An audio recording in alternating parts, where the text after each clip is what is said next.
محمد نبينا بنور هدينا من مكة حبيبي نور سطاع المدينة. Bismillahirrahmanirrahim. Assalamualaikum warahmatullahi wabarakatuh. Pada kesempatan kali ini, saya akan menceritakan tentang hambatan dan rintangan Nabi Muhammad SAW saat berdakwah.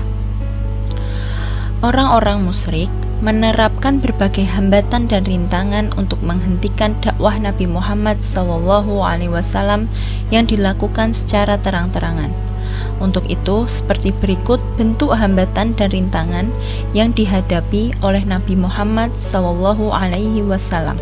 Yang pertama, Rasulullah SAW disebut gila. Dakwah Islam semakin hari semakin berkembang dan mengundang simpati dari berbagai pihak. Setiap hari jumlahnya bertambah. Kaum kafir Quraisy gusar, galau, dan khawatir. Untuk itu, berbagai macam cara penekanan, hinaan, cacian, dan makian dilakukan agar mengendurkan semangat juang kaum muslim. Salah satu cacian, makian yang dilontarkan kepada Nabi Muhammad SAW adalah sosok Nabi yang dahulu diberikan gelar Al-Amin dijungkir balikan dengan menyebut beliau tukang sihir, orang gila, dan mengada-ngada.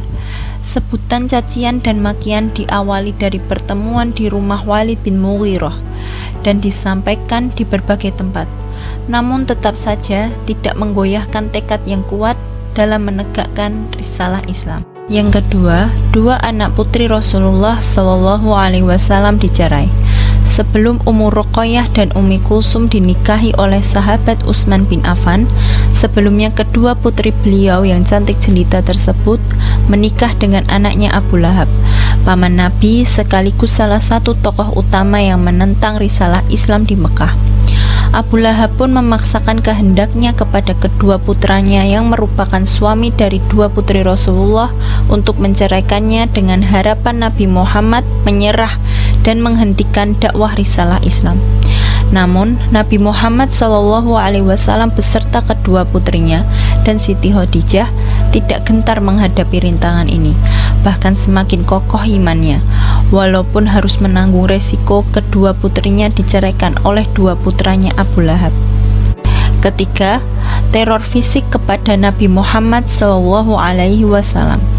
Berbagai upaya dilakukan kaum kafir Quraisy untuk mengendurkan semangat juang Rasulullah.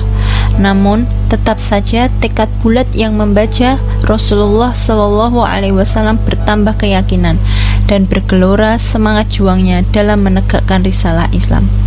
Kembali kaum kafir Quraisy memberikan teror dan ancaman. Kali ini memberikan teror ancaman serta menyakiti dan melukai fisik Rasulullah SAW. Pernah Rasulullah SAW disakiti oleh kedua tangan kekarnya Uqbah. Belum puas dengan itu, Rasulullah SAW dilempari dengan kotoran hewan dan bahkan ada yang meludahinya pada saat Rasulullah SAW akan melaksanakan sholat. Keempat, Rasulullah SAW diancam dibunuh. Selain Abu Lahab dari kalangan keluarga, Abu Jahal termasuk tokoh utama yang berada di garis terdepan untuk menggagalkan misi Rasulullah SAW. Berbekal tipu muslihat dan kelicikannya, Abu Jahal selalu merongrong dakwah Nabi. Pernah suatu ketika pada saat Rasulullah sedang bersujud, Abu Jahal akan membunuhnya dengan mengangkat kaki Abu Jahal ke atas tubuh Rasulullah SAW. Namun berkat pertolongan Allah, belum sempat Abu Jahal melakukannya, kedua kakinya yang sudah diangkat tiba-tiba Abu Jahal berlari seperti orang ketakutan. Namun setelah kejadian tersebut, berulang kali Abu Jahal tidak pernah surut keinginannya untuk membunuh Rasulullah SAW. Berkat rahmat Allah, rencana tersebut selalu gagal. Yang kelima, teror fisik kepada sahabat Nabi Muhammad SAW. Teror fisik tidak hanya menimpa jiwa Rasulullah, akan tetapi juga menimpa para sahabat Rasulullah. Di antaranya, teror fisik kepada Zubair bin Awam, lalu keluarga Yasir, ayah dan ibunya Ammar atau Yasir dan Umayyah, meninggal dunia syahid karena ditusuk oleh Abu Jahal dari belakang menggunakan tombak. Lalu Utsman bin Affan, Mus'ab bin Umair, dan penyiksaan Bilal bin Rabah. Yang keenam, pemboikotan terhadap kaum muslim. Suatu pertemuan digelar di kediaman Bani Kinanah di lembah Al-Mahsib. Agenda pertemuan tersebut adalah rencana pemboikotan terhadap Nabi Muhammad SAW dan para pengikutnya. Kaum kafir Quraisy melakukan embargo sosial dan ekonomi agar kaum muslim menyerah dan kembali kepada ajaran dan keyakinan sebelumnya. Masa ini merupakan puncak penderitaan Nabi Muhammad SAW dan para pengikutnya. Namun begitu, walaupun boikot telah berlangsung 3 tahun lamanya, tidak ada satupun yang tergoda dengan bujuk rayu kaum kafir Quraisy. Sebaliknya, keteguhan kaum muslim menyebabkan kaum kafir Quraisy kehilangan kesabaran. Perpecahan mulai terjadi.